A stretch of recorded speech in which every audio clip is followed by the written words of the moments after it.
Time now on Sky Sports Radio for Going Greyhounds for your daily update of the latest news and tips. And it's 12 to 11. Liam Tappert joining me now from Greyhound Racing New South Wales. And a big morning this morning, Liam.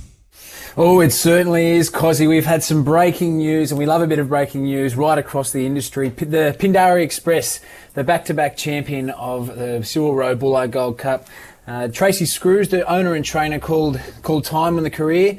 And Charlie, as he has become affectionately known to his family and connections, will retire at stud. We'll bring you a bit more news about that later in the show. But yesterday, talking about yesterday's Going Greyhounds, it was great to hear from both Pete and Clint who have runners in tomorrow night's Richmond, Derby and Oaks. On the one hand, with Pete, you know, he's an experienced trainer who's won so many of these big races, and then to hear from Clint as well, who'll travel down from Queensland with Mickey tomorrow morning.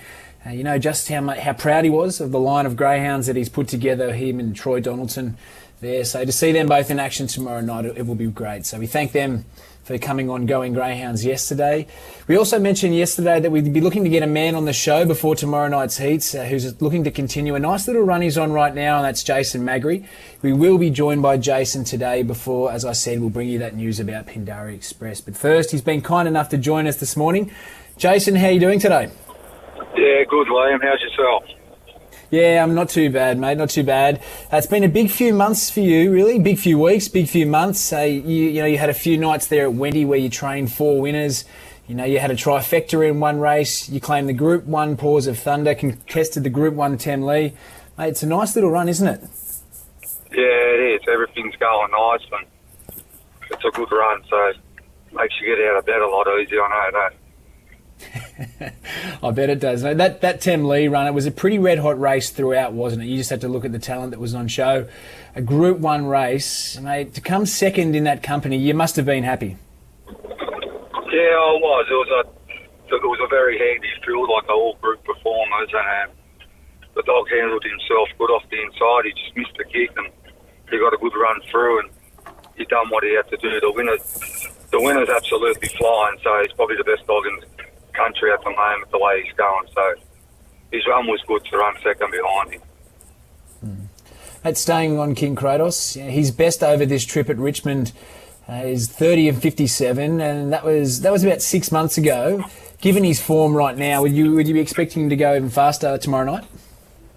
Yeah, if he lands on the hair, I'm very confident he'll run 30 and 3.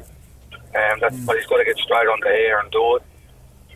He'll run real quick sections into the back and that, and he'll run home at about 15-1, 15 dead, and they'll get him down about 30 and 3. So he likes Richmond.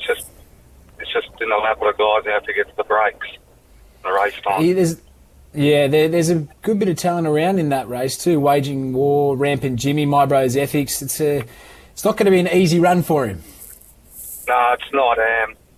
Waging Raw got a very big engine. I haven't really took much notice of his last couple of runs, but he does go good and he's very strong. I'm tipping Richmond will suit him pretty good. So in my mind, I think he's the dog to beat. But we've got the advantage. We've been around there a couple of times, so just hope he puts it all together tomorrow night. You're very modest there. You've got some other runners in the Derby, Roused in Heat 1 and Zipping Zeke in Heat 3. What can the punters expect from these boys? Yeah, they're all going good. Both dogs are going good. They're both firing. Roused, I think he's won his last 4. Couple at Richmond, couple at Wenny.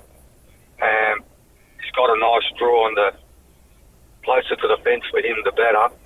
The only problem in that race is the blue or the yellow. Dylan's Magic. Wants to get to the fence real hard, so he's got to beat him out. If he doesn't, he could be in a bit of strife. That's the only concern I got in that race. Zeke's a young dog on the way up. I've got a good opinion of the dog. He's very strong, got a big motor on him. If he's only a couple off him down the back, they're going to know he's there. I know there's a couple handy dogs in the race, Mickey and Tenancy Tiger and that, but he's up to him. It's just a class rise for him. If he can handle it, he'll be right there at the end. Mate, moving on to the Oaks now. Zipping Miranda, she's your only runner in that series. She's 7 starts for 4 wins. She's yet to finish outside the placings. Do you like her chances tomorrow night? Yeah, I do off the fence, actually. She's got a good draw. It's a couple of wide runners on the outside of her. She's going good. She's chasing good, and she puts in every run. So she hasn't put a foot wrong. I'm actually really happy the way she's going. I think later on down the track, she'll turn into a real nice stay at that pitch. So fingers crossed there. You said it's her first look. It's actually her first look from the red. I see here, and she's 6 from 7 out wide. You know, she's had 6 wins of her 7 starts out wide. How do you reckon that draw is going to affect her? Do you reckon it'll play much into it? No, I think she'll handle. She had the checks at Winnie one night, and she won, and she handled it real good. She missed the kick a bit, and she got to the fence, and she stayed there and waited for her to run and took them. And I don't think it'll worry her. She should handle, especially around Richmond. There's plenty of room around there for us. I think she'll be all good from there. Yeah, mate. Well, Jace, thanks very much for joining us on Going Greyhounds this morning. To quote Pete Lagagione yesterday, he said you could win with a poodle right now, so you're in great form, mate. We wish you all the very best tomorrow night, and hopefully this run can continue. No worries. Thanks, Liam. Appreciate it, Jace. So there you go, Cozzy. He's a man on fire right now. As Jason and I just discussed, you know, he was unlucky in that Tamlee where he ran second to a greyhound and trainer combination who are, you know, as Jason said, you know, they're the best in the country right now. Whiskey Wright and Anthony has a party. So come Friday night, I'm sure you'll be seeing a few of Jason's greyhounds go through to the Derby and Oaks finals. Yep, absolutely flying. Great line. Could train a poodle to win. Oh, I'll tell you what, Cozzy, wouldn't that be good? Too right. And now, you get your next guest? Yeah, no, mate, we're hoping to be joined by Tracey Scruse. We're just trying to get her up on the line now, but I'm not too sure if we can get her. However, mate, when the news came up over the weekend, I actually spoke to Tracy post race, and she said that, you know, she was torn because Charlie had brought her so much. It's brought us so much luck over her career. You know, 32 starts for 18 wins, amassing almost, you know, $150,000 in prize money.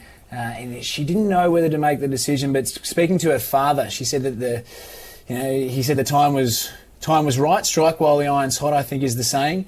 And so they have made the decision now to retire Pindari Express to start. And you know, the last 12 months have been pretty big for him.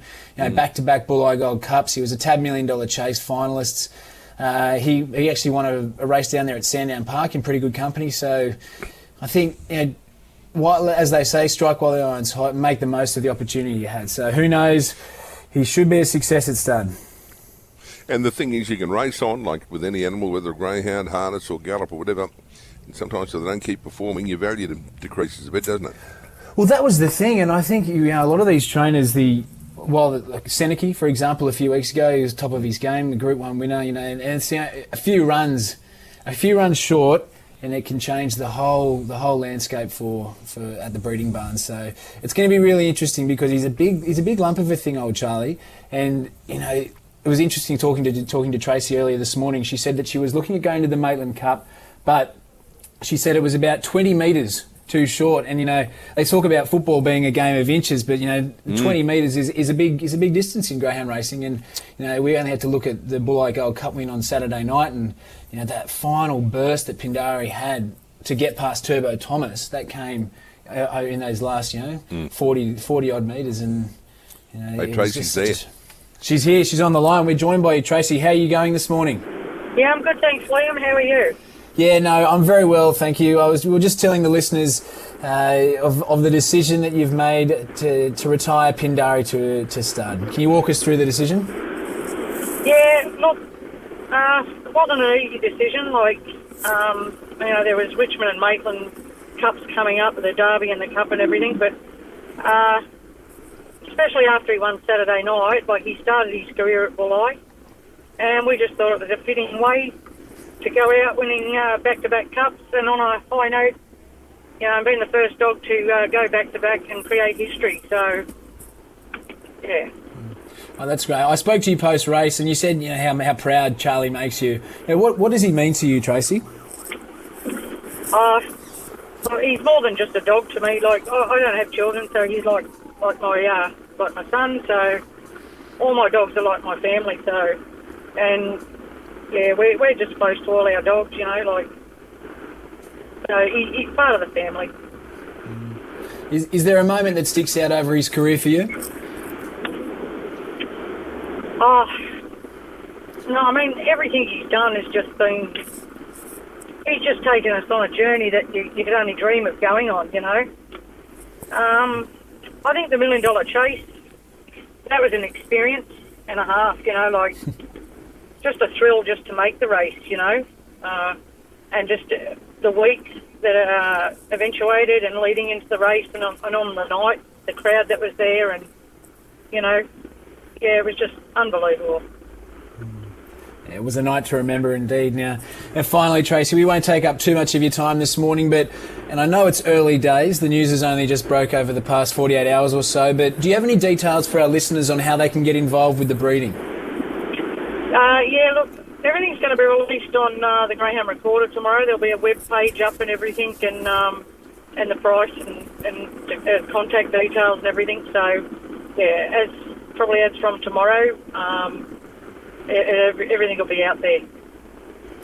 Okay, beautiful, Tracy. We'll make sure our listeners do head over to the Greyhound Recorder tomorrow for all the details on Pindari Express at the breeding barn. Tracy, congratulations on this career. Cozzy and I were just talking about his career stats, and you know, it's been a fantastic career. We've really fallen in love with Pindari Express over the course of the last 2 years or so. Congratulations, and we wish you all the very best at the breeding barn. No worries. Thanks very much, Liam, and thank you for having me on Sky today. No, I really appreciate it, Tracy. There you go, Cozzy. Tracey Scruse, Pindari Express, a fantastic greyhound. And for all our listeners, as you heard Tracy say there, you can find out all of the details at thegreyhoundrecorder.com.au as of tomorrow. A couple of other quick things before we end. Big figure greyhound going unnoticed into the Derby. Yeah, that's correct. It's about a month ago to the day, actually. Good One was purchased for a reported six-figure sum following a remarkable last-to-first performance in a win of 30 and 77 at Richmond on January 25. He'll be stepping out for the first time under his new trainer, Harry Sarkis. And I guess in the lead-up to these heats, you know, much of the talk has been around the greyhounds out of the Magri kennels, along with Group 1 winners, the greyhounds from Victoria. So this one's going to be an interesting prospect. You know, he exits box 1 in heat 3 of the Derby tomorrow night. So keep a close eye on Good One. All right, and a nice story emerging about a friend of the show.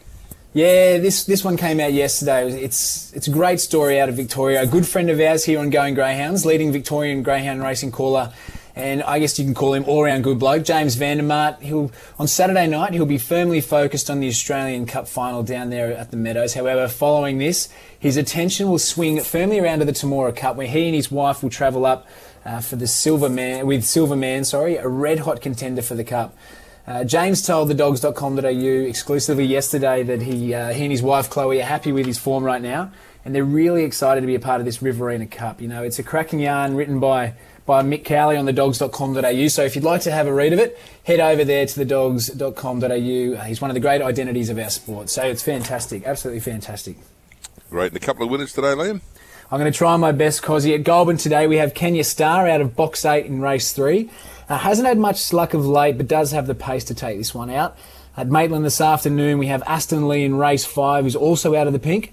It could be anything, this greyhound, and with the speed that he has, you have to keep your eye firmly fixed on him. And then tonight at Dapto, Zipping Ted, he'll run out of race 1, box 2. He too has good early speed, so is really capable of taking this one out tonight. So those numbers again: Goulburn race 3, box 8, Maitland race 5, box 8, Dapto race 1, box 2. Good on you, Liam. Talk to you soon. I appreciate it, Cozzy. Have a great day.